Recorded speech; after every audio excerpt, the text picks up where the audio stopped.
NAFI would like to take a moment to thank both AOPA and ASA for their generous sponsorship in today's episode of More Right Rudder. Welcome to NAFI's More Right Rudder podcast.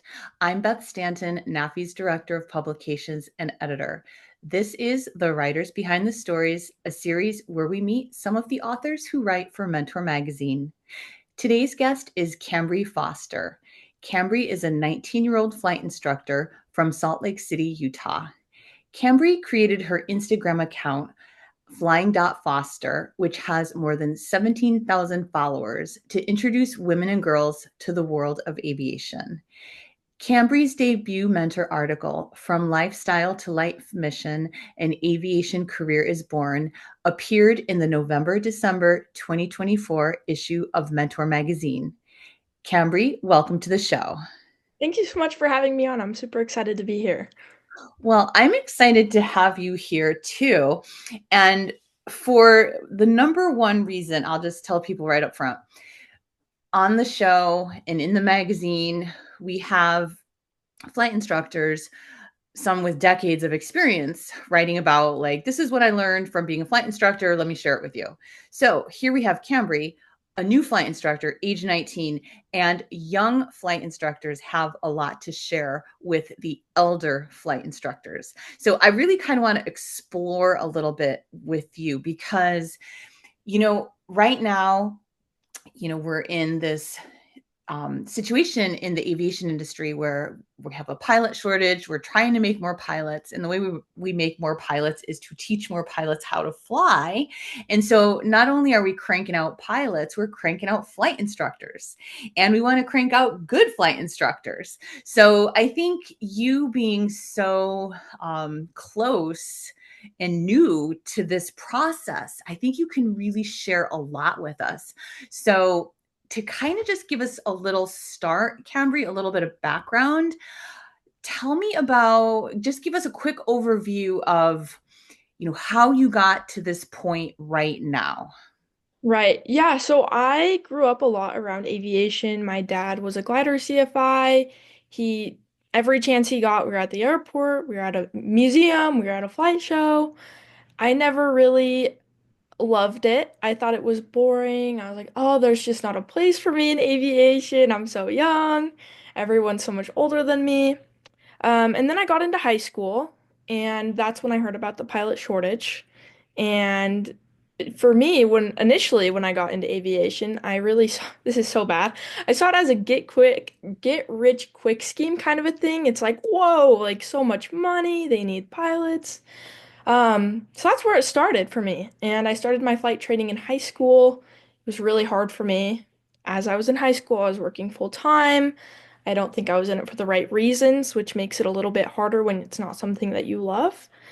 Eventually, I got my private pilot's license, Part 61, eventually transitioned to a university and didn't love it there because I felt like, I don't know, the university are they're so good at making airline pilots, but I wanted to do more cowboy flying. So I got linked up with a mentor. He has done so much for me. He's amazing. And that's where I really found my passion for aviation and the love for just flying. And that's where I'm at now. I just flight instructor. I love what I do so much, and I'm super blessed. So how long have you been flight instructing now? I became a flight instructor in July, so 6 months. Okay, because we're recording this at the end of December in 2024. So a couple questions. One, tell us about your mentor and how your mentor, it sounds like, made you actually helped you fall in love with aviation and sort of find your calling. So that's one part of the question. Then the second part is, how's it been flight instructing for your first 6 months? Yeah, so my mentor, he's an older guy, a retired Delta captain, Air Force. And when I started with him with my instrument rating, I was a bad student, if I'm being quite honest. I just wasn't good. I wouldn't study. I was like, oh, this is boring, whatever. And he sat me down and he was like, Cambrie, you got to be in this for the right reasons. And I was like, yeah, you're right. You're right. So through all the flying I did with him, we did so many adventures in the planes, which is just really made me appreciate the thing that I get to do every day. Really put it in perspective for me, like there's not very many pilots and there's not a lot of people that get to fly and see the world from that perspective. So it's really amazing. And he kind of instilled that in me. Um, and it's really carried over to my flight instructing because I'm not in it to time build. I'm in it because I love it. A lot of these flight instructors are in it because they're like, oh, this is the only way to get to the airlines to get 1,500 hours. Um, but I just love it because I get to share what I love so much and teach people to do the thing that I love so much, really. Wow. So what is it? So tell us about this is just so cool because like you just started. Like you just started flight instructing. So how many students have you had so far? Oh man, I've had two sign-offs and Wow. then I think I have six students right now. And it's really cool for me because I end up with all the female students at my flight school. So it's just luck of the draw, I guess. I love all my students equally, but it's really cool to be able to teach other females, kind of show them that it's possible. Okay, now wait a second. Like you think that's by chance or like do they seek you out? Do you seek them out? So you teach at a flight school. Are there other flight instructors there? There's seven of us. There's Okay. one other girl. Um, I I love my flight school. We have great collaboration. We work really well together. But I I guess a lot of them have reached out to me through my social media account. They're like, "Whoa, Mhm. this is really cool. How do I get into this?" And I'm like, "Oh, let me show you." And that, Oh, okay. yeah. So this is a good segue because I did want to talk about your Instagram and your handle at flying.foster on Instagram. So tell us a little bit about why and when you started this Instagram account. I started it after I got my private. So July 2022, 23. I don't remember. It was like 2 years ago. Um, it was so random. I was just like, oh, I love aviation. I want to post about it.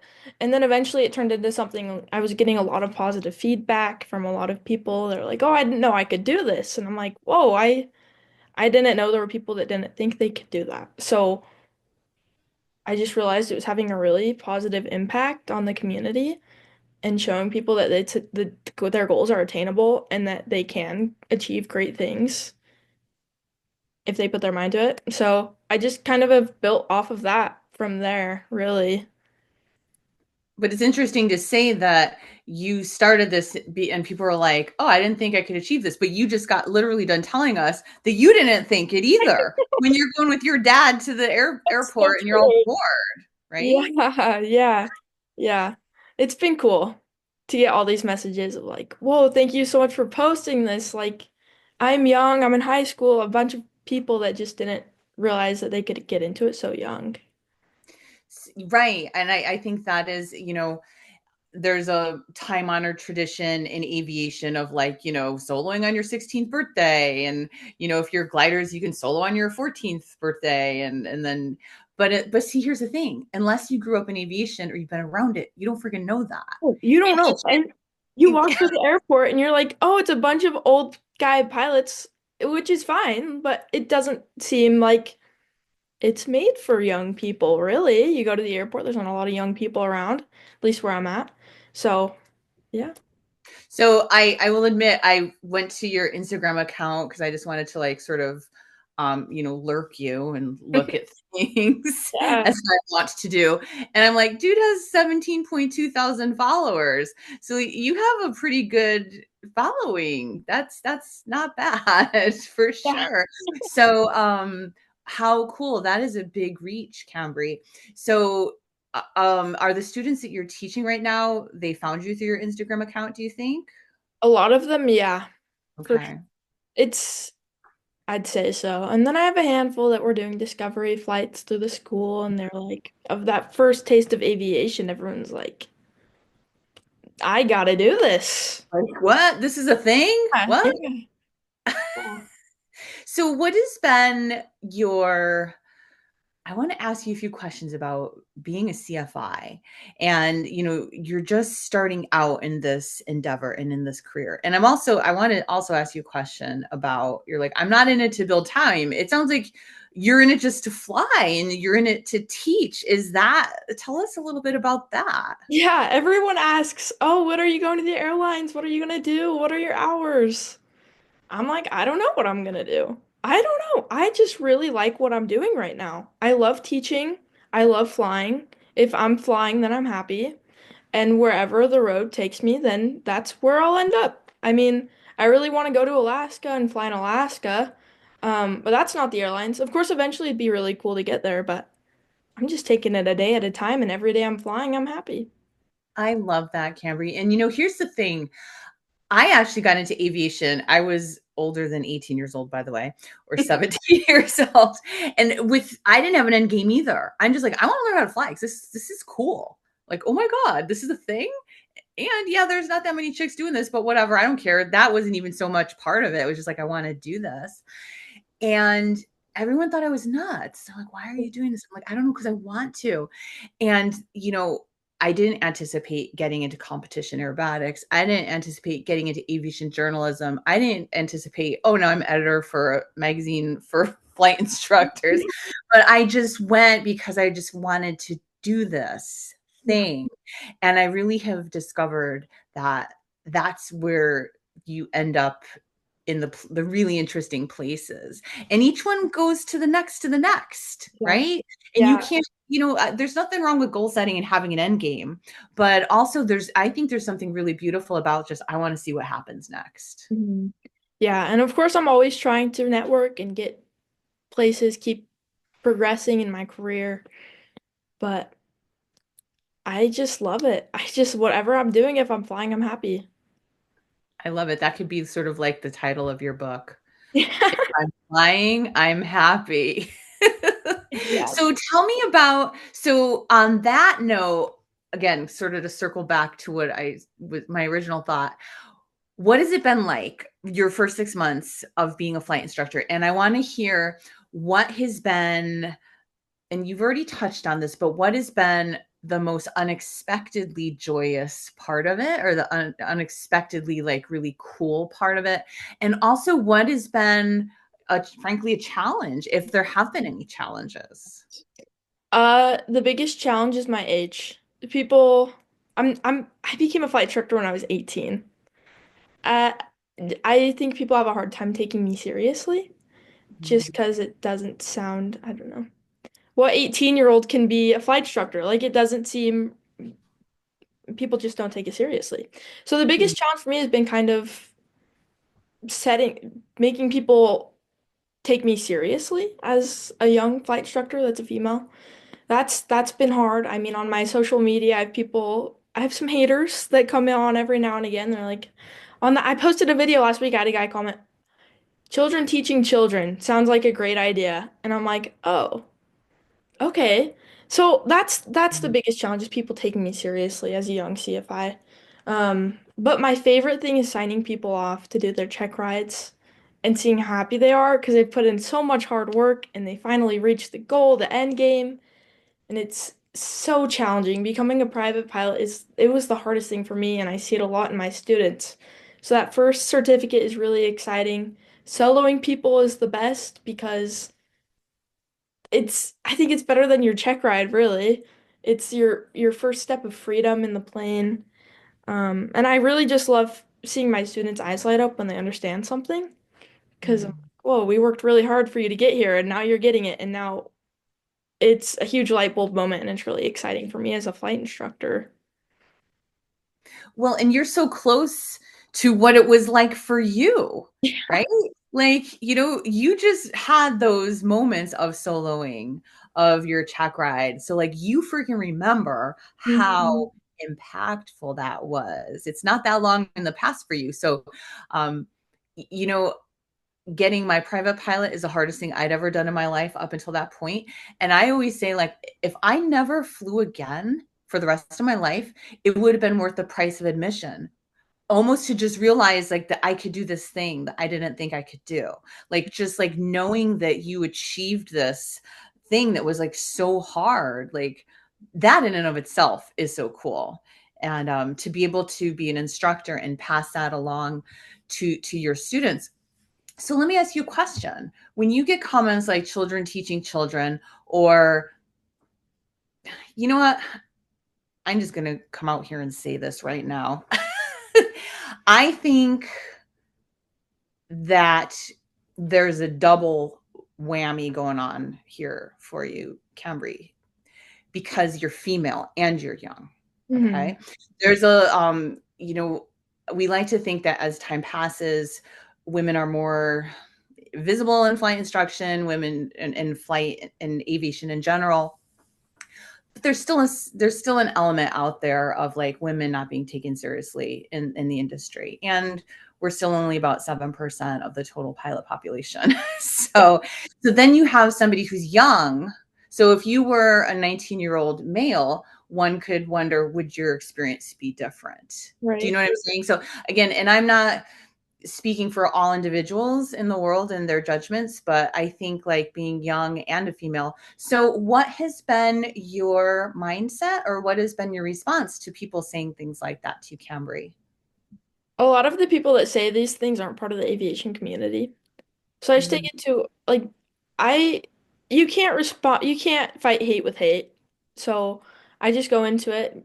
I don't want to say educate them because that sounds a little bit demeaning, but I tell them, hey, like the FAA is pretty strict about these things. They take it pretty seriously. They're not going to let someone go teach someone how to fly if they don't know how to fly. She's got to take it approach of kindness, really. And mm. they never respond to that because they don't know how to respond to that. They want you to be angry, and you can't. I love that. And one might also say, dare I say, a very mature approach Yeah. to that. And I mean, again, you can be a sage at age 12, and you can be an idiot at age 68. I'm Ex- just saying, an age, Exactly. if you're wise, you can be young or old and be smart, or an idiot, or mature or immature.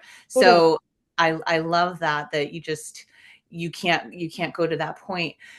So this is also a great segue, because I wanted to ask you about, there's this kind of conundrum. You see on a job application, you know, we, we're looking for 5 years experience, 3 years experience, like whether it's for sales or any kind of job. And then you're like, but I don't have the experience yet. Like, it's almost this conundrum. It's like, how do I get the experience if I can't get the job? And I can't get the job if I don't have the experience. And you brought up just a great point. This is why it's such a great segue. Here's the thing.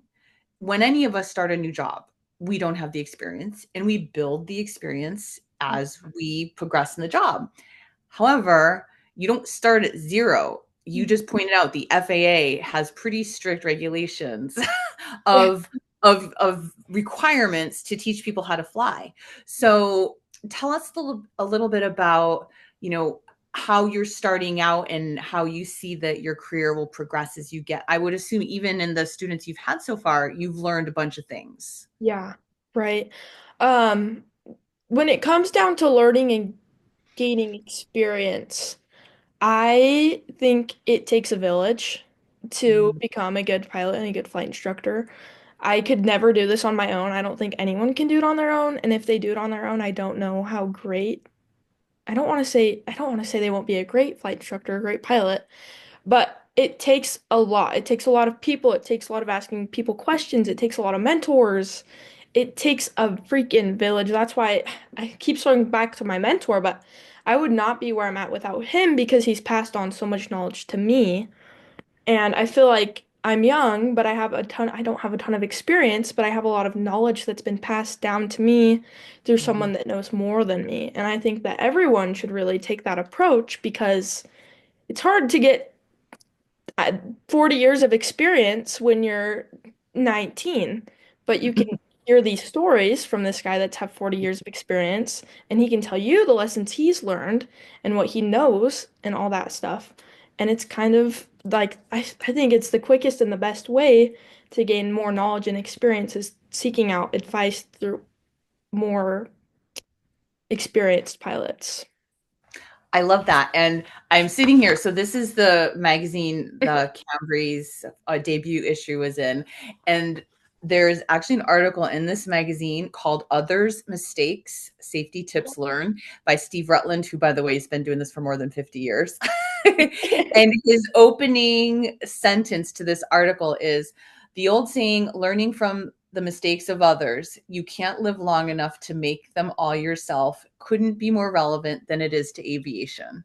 Yes, that is it. And I think everyone needs to take that approach to aviation, in my opinion. Yeah. And like you said, it takes a village. And that is why, another great segue here, Cambrie, this is why NAFI exists. This is why Mentor Magazine exists, is because we learn from others. We have educational programming, we have educational content, we have the magazine, we have this podcast, and we want to pass along this information to other people. I call it like there's this tribal knowledge and it's out there and we need to pass it along to the next generation. And the next generation doesn't necessarily mean like a younger generation. The next generation could be some 55-year-old new CFI who is like starting on their journey to becoming a flight instructor. So I want to just share with our listeners how this is done here, how Cambrie came to be sitting here talking to us right now and also having her first article in Mentor is because in July of 2024, Miss Cambrie sent Beth an email that said, aviation is my passion and purpose in life, and it has been an incredible journey to achieve my goals at such a young age. I am writing to express my interest in being featured in an article for Mentor magazine. I believe my story could inspire other young aviators to pursue their dreams and demonstrate that age is no barrier to success in aviation. So Cambrie reached out to me about 6 months ago with this email. Of course, then I turn it around on her and I say, hey, Cambrie, I want you to write an article about your experience. And then here it was in the magazine. And now we're on the podcast talking about this. So, you took that first step. You put yourself out there. You said, hey, here I am. I want to talk about this. So you're the village. You're part of the village. You're part of this community and you're sharing with other flight instructors. This is my experience, right? So you see how it's like we're all helping each other out. And like, for example, in this issue that you were featured in was Dr. Victor Vogel talking about pilot mental health. Now, I'm not a doctor. You're not a doctor. But Victor is a doctor and he's a CFI. So he has a point of view informed by his past life experience. You have your point of view. Actually, the cover story is actually called On the Job Training by another mentor author making his debut, Derek Edgar. He's a few hundred hours in now. So he's learned a bunch of stuff a few hundred hours in. So he's sharing what he's learned. And so it's just like this continuum. Yeah. One of the other things you said in your email to me, Cambrie, that I will read, and you said, I'm truly grateful to be a part of this amazing association and for the opportunities it provides to aviators like myself. So now I'm curious how you learned about NAFI and why you decided to join NAFI and what you've gotten out of it so far. Yeah, so my mentor, he was a part of NAFI, and well, he still is. He was like, Cambrie, you need to join NAFI. You need to join NAFI. I was like, what's NAFI? So I researched it. I was like, oh, this is really cool. It's a bunch of flight instructors working together to make it better. And I joined, and I mean, it's really cool to be like, I'm sitting here now talking to you, helping other pilots. I mean, we all improve together, so that's really cool to be a part of. We got the podcast, the Mentor magazine. There's just so many great resources through NAFI, and it's really cool to be a part of that. And even if you weren't an author, because let's say we have 8,500 plus NAFI members around the world. Now, not all of them are writing for the magazine, although they are invited to, by the way. Everybody is learning and participating, even if you're just watching a video, even if you're just scrolling through the eMentor newsletter or picking up the magazine. So like just being part of the association, Right. you're participating, whether or not you're actually helping us to create content. But part of my job is I want to provide the content that NAFI members need and want. So hearing from folks about what is landing, what is working, what you want more of, that's so helpful for me. So um, moving forward, Cambrie, I mean, you have your career ahead of you and you're sort of choosing your own adventure as you go.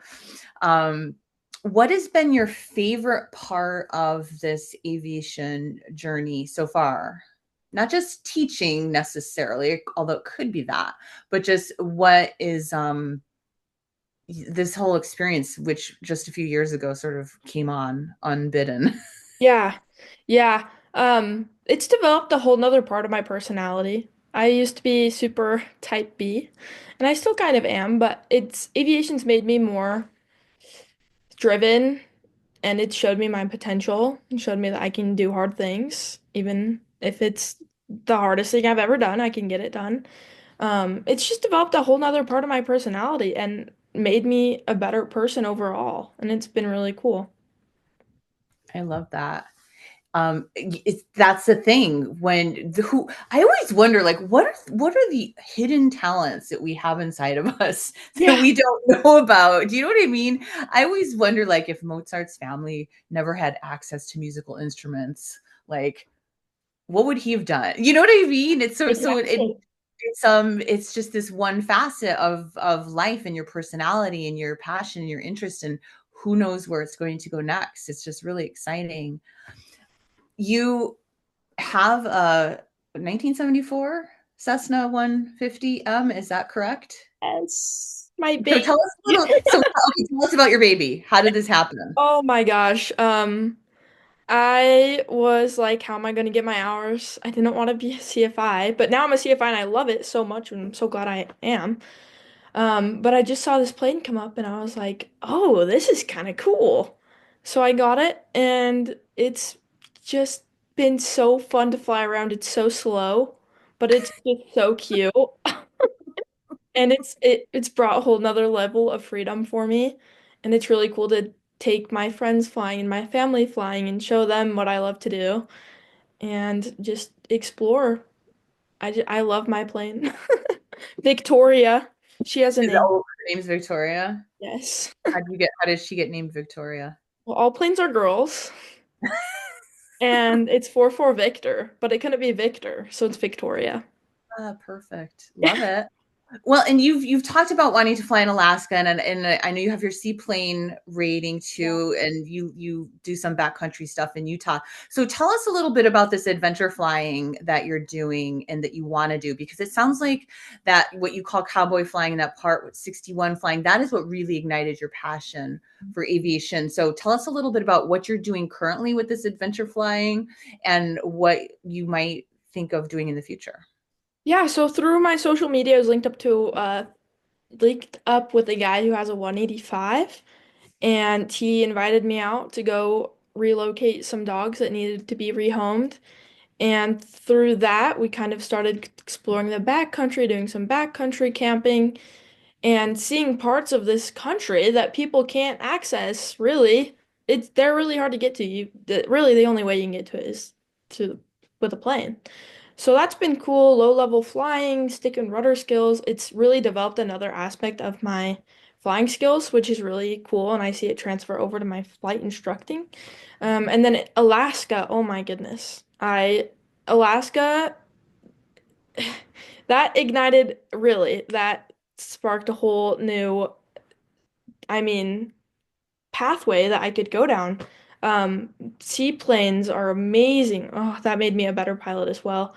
Flying in the backcountry to these places that I don't even know if anyone's ever been to, by foot. You can only get to them by plane. It's so amazing. It's just so amazing that we can go these so many incredible places that so few people get to see.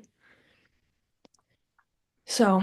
we get to share that. And so not, and you've brought up a good point already. The fact that you decided to follow this passion, you started your Instagram account, you joined NAFI.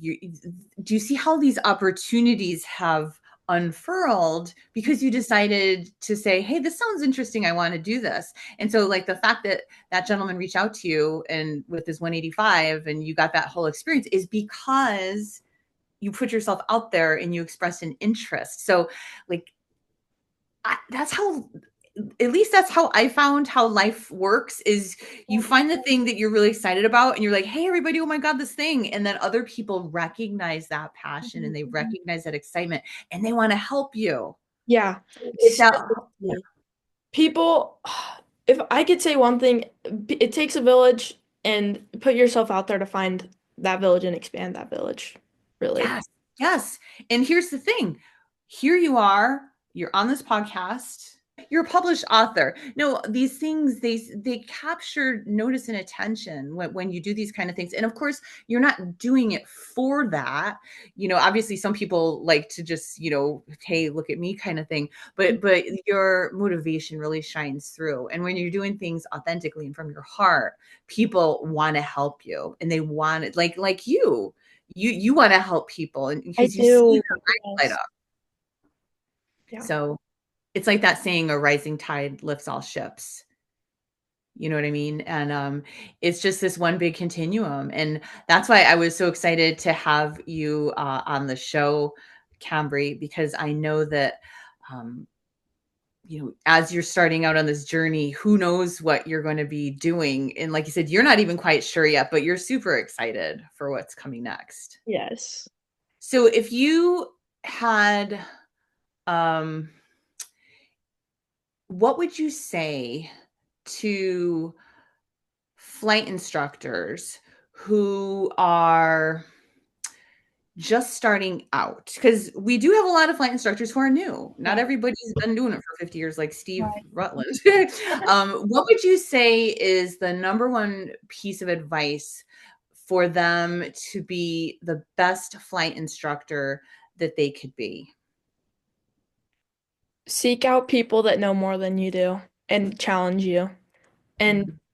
share knowledge that you don't have, because man, you don't know what you don't know until you talk to, like, I feel like the more people I meet, the more I'm like, whoa, there's a lot I need to learn.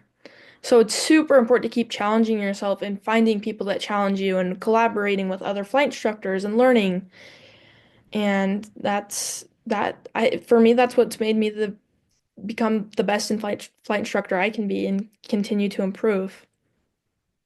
What is that saying about the beginning of wisdom is knowing that you don't know anything? Yeah, the more I flight instruct, the more I'm like, whoa, I don't know anything.